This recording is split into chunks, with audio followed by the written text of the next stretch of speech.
Hello and welcome. Today, November 17th, marks the international announcement of the Voigtländer Super Nokton spherical 29mm with an f-stop of, drumroll, 0.8. And 0.8 means that we have the fastest available lens in the market today.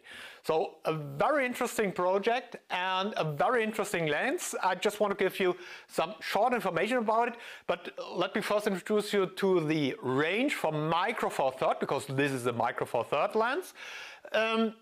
Voigtländer has 5 different lenses with an 0.95 aperture.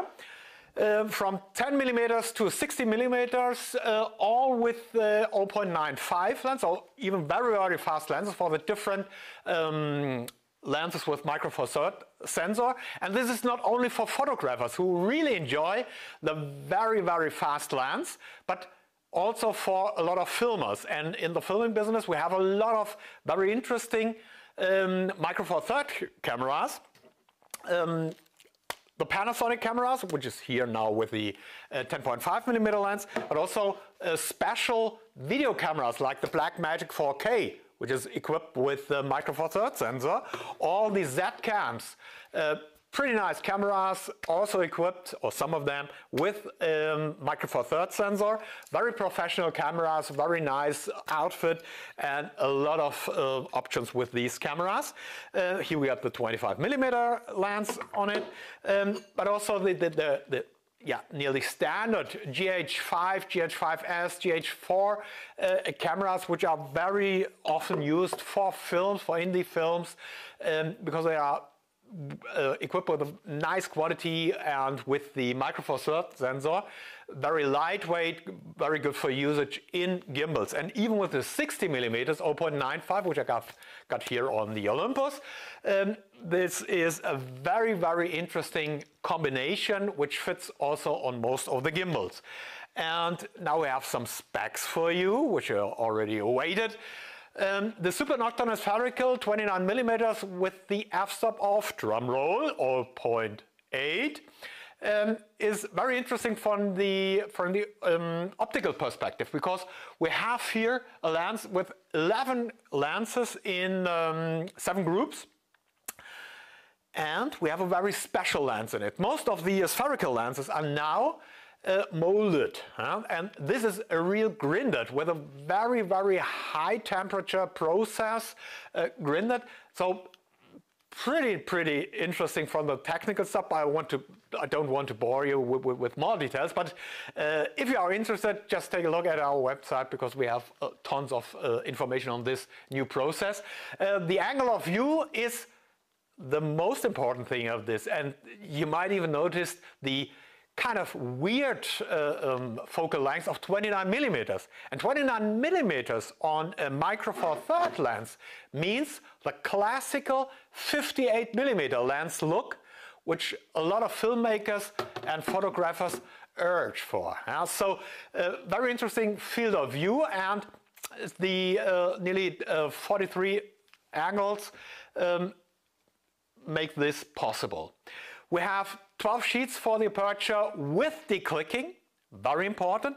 Also, all the 0.95 lenses have the declicking, which means that when you are filming, you have a stepless and silent aperture. But if you want, for photographing, you have the standard click, where you hear the third stops working. So very interesting, even for photographers and filmers.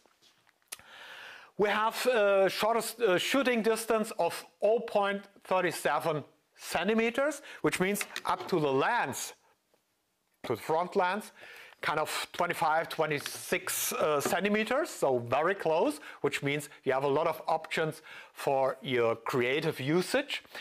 We have a 1 to 10 shooting distance. The filter size is 62mm, which means that you have just to carry a very lightweight lenses, and it's very easy to use. And the size and the weight which is the diameter 72.3 millimeters, the length is 89 millimeters, and the weight is just 700 grams, which means it's more than 100 grams more lightweight than the 0.9560 millimeter. So very lightweight for this fast lens. Which means that it's perfect for gimbals. So most of the combinations work with your gimbal, and that's very interesting because a lot of filmers use this. And now I have a very special thing for you.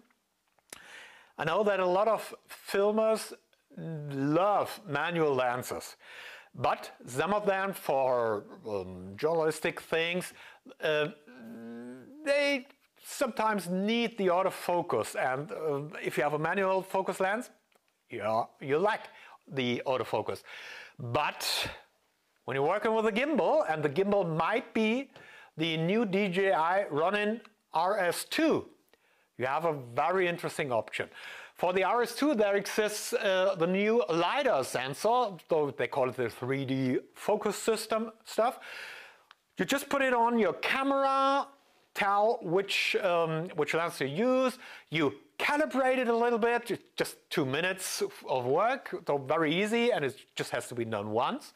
And then you have, with your manual focus lens, an autofocus system. So the LiDAR sensor sends out rays, which reaches the object, it is measured, and you have an autofocus even with your manual focus lens. So please try it. Please give it a try with this lens on your camera, maybe with a LiDAR sensor at your photo store, and see you next time. Bye bye.